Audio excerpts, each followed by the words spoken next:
Hi friends, എല്ലാവർക്കും നമസ്കാരം. ഒട്ടും തന്നെ കുഴഞ്ഞു പോകാത്ത നല്ല അടിപൊളി ഗീ റൈസിൻ്റെ റെസിപ്പി ആയിട്ടാണ് ഇന്ന് ഞാൻ നിങ്ങളുടെ മുമ്പിൽ വന്നിരിക്കുന്നത്. അപ്പോൾ നമ്മൾക്ക് വീഡിയോയിലേക്ക് കിടക്കാം. ആദ്യം തന്നെ അടികട്ടിയുള്ള ഒരു പാത്രം എടുത്ത് പാത്രം നന്നായി ചൂടായി വരുമ്പോൾ അതിലേക്ക് അല്പം നെയ്യ് ഒഴിച്ചു കൊടുക്കാം. നെയ്യൊക്കെ നന്നായി മെൽട്ടായി വന്നു കഴിയുമ്പോൾ അതിലേക്ക് സ്പൈസസ് ഇട്ട് കൊടുക്കാം. നെയ്യൊക്കെ നന്നായിട്ട് മെൽട്ടായിട്ട് വന്നിട്ടുണ്ട്. ഇനി ഇതിലേക്ക് സ്പൈസസ് ഒക്കെ ഇട്ട് നന്നായിട്ട് മിക്സ് ചെയ്തെടുക്കാം. ഇനി അടുത്തതായി ഒരു കുഞ്ഞു സവാള ചെറുതായിട്ട് കട്ട് ചെയ്തും കൂടി ഇട്ട് കൊടുക്കാം. ഒരു ചെറിയ പീസ് ഇഞ്ചി, 2 വെളുത്തുള്ളി എന്നിവ ചതച്ചതും കൂടി ഇട്ട് കൊടുക്കാം. ഇനി ഇത് നന്നായിട്ട് മിക്സ് ചെയ്തെടുക്കാം. ഉള്ളിയുടെ കളറൊന്നും ബ്രൗൺ കളർ ആവേണ്ട ആവശ്യമൊന്നുമില്ല, ജസ്റ്റ് ഒന്ന് വഴറ്റിയെടുത്താൽ മാത്രം മതി.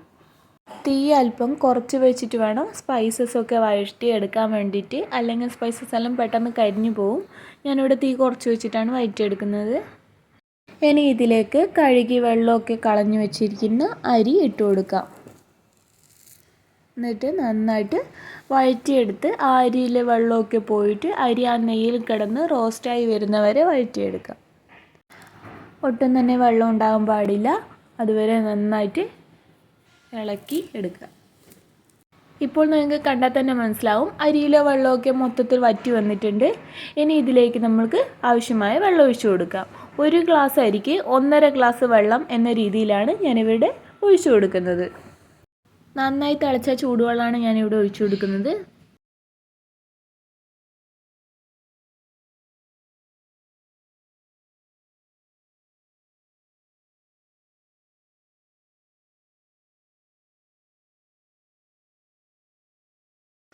ആവശ്യത്തിന് ഉപ്പിട്ട് കൊടുക്കാം.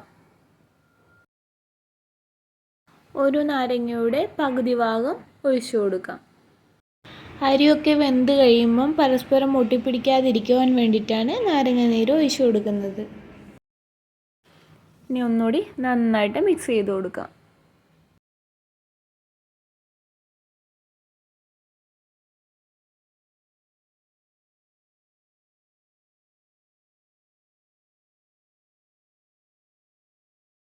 അടച്ചു വെച്ച് അല്പസമയം വേവിച്ചെടുക്കാം.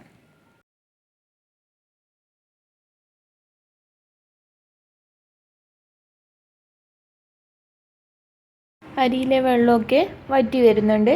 നന്നായിട്ട് മിക്സ് ചെയ്ത് കൊടുത്തിട്ട് അടച്ചു വയ്ക്കും.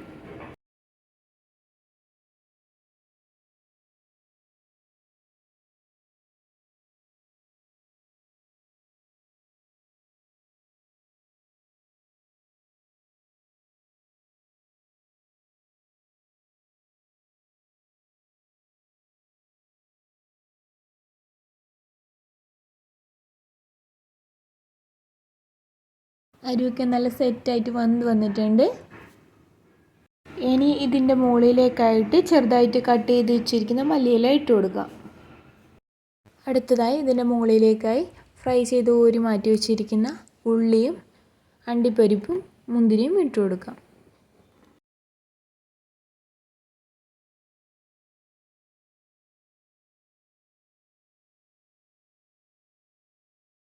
ഒരല്പം നെയ്യ് കൂടി ഒഴിച്ച് നന്നായിട്ട് മിക്സ് ചെയ്തെടുക്കാം.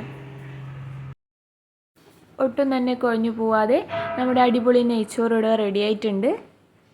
എല്ലാവരും എന്തായാലും ട്രൈ ചെയ്ത് നോക്കണം.